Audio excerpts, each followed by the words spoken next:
Country artist AaronTippin wrote this song that says that you have to stand for something or you fall for anything.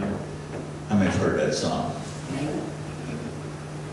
It's a pretty accurate song because you got to stand for something. Values that were once held high seem to run into trouble and buckle knees nowadays. In Luke 21:26, it says that men's hearts fail in them for fear. Now that doesn't mean that they're having heart attacks and their hearts are just quitting. That means that they just kind of got to be afraid to stand up for things.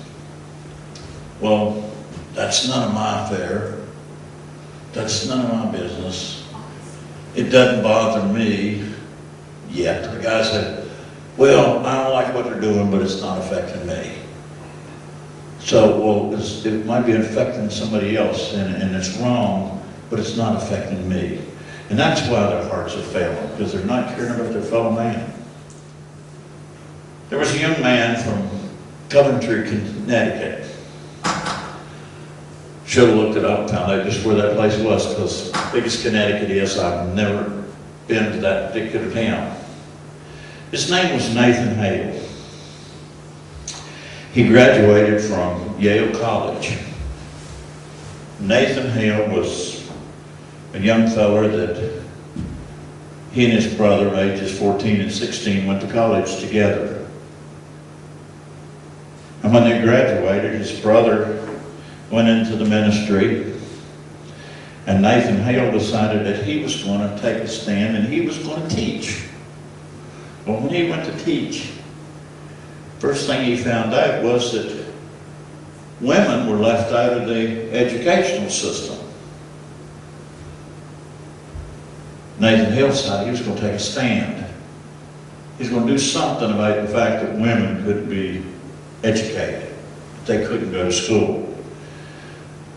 So he started a class at 5 a.m. to 7 a.m. on his own, and he had 20 ladies coming to that school so that they could become educated along with the men, because they couldn't be put in the same classrooms as the men. That was taking up space. So he, out of his own pocket, out of his own time, made a stand so that women could get education. And that's where women's education actually started. But Nathan Hale made another contribution, took another stand. This thing called the Revolutionary War started, to fight for the freedom, for the things that people believed in. And Nathan Hale took a position. He signed up, got a position as first lieutenant in the Continental Army. Nathan Hale felt that God and country was two things that should be looked up to. He believed in his God. He was very, if you want to call him a religious person, he had a lot of faith in God, looked up to God. And he also believed in his country. George Washington asked for some volunteers. And he said, we're in a bind here. We're on this big island up in New York. We need to find out what the British is doing, because they got us held down here. And finally, this guy named Nathan Hale volunteered, and he says, I'll take care of it. So he got behind the enemy lines, and on his way back with the information, got caught by the British. And of course, right there in his shoe, here's all this written in Latin, what was going on over on the other side. Well, that made him a spy.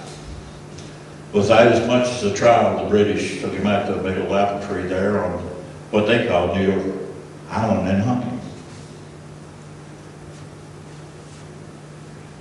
He took a stand and paid the ultimate price. He was willing to go. But the one thing that he said was that I regret that I only have one life to live for my country. That seems like a pretty strong, pretty severe way of expressing your point. to stand for things that you think is important to you. I feel like that there's going to be some suffering. Somebody's going to ridicule you because your knees are strong enough to stand for what you believe in. Life's full of challenges. Things pop up at us. But think of the stands that you need to take. Right now in our country, think of the stands that the Christians need to take in this country. Think, you need to be heard. You can't sit back and say, well, I don't like the way this is happening. Now, you don't have to go after and get yourself killed. You might write a letter. At least you're taking a stand. You're not letting your knees buckle and say, okay, whatever somebody else thinks, that's what I'll do. Let me read to you from the book of James.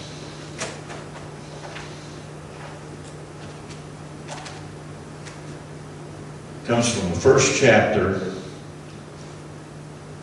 and it's verses 5 through 8.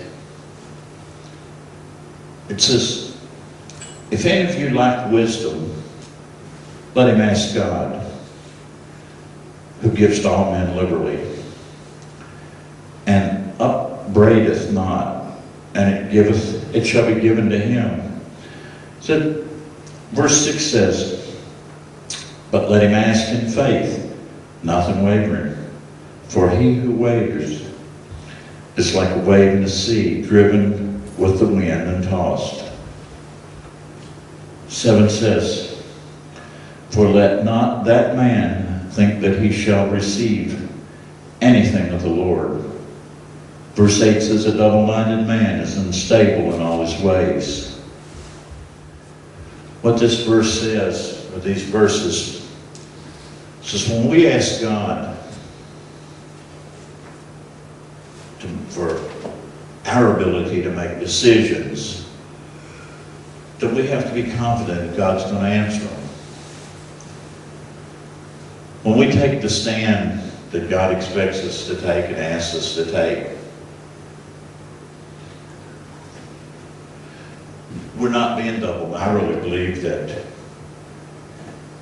if this country had a lot of people that were dedicated to God, we wouldn't be in the fix that we're in. We're not taking a stand. Do your knees buckle when you try to tell somebody about God? Do your knees buckle when you ask somebody to come to church and say, well, maybe I'll just wait until tomorrow and I'll ask them to come tomorrow?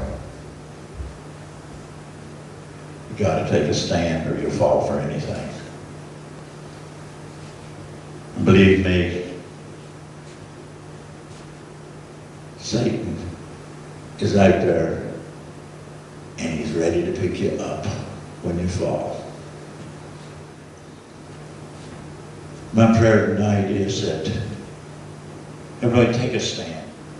Our country and our churches and our neighborhoods. Just takes one.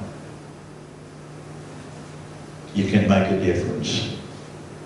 Don't let your knees buckle. God's there. He'll give you the strength.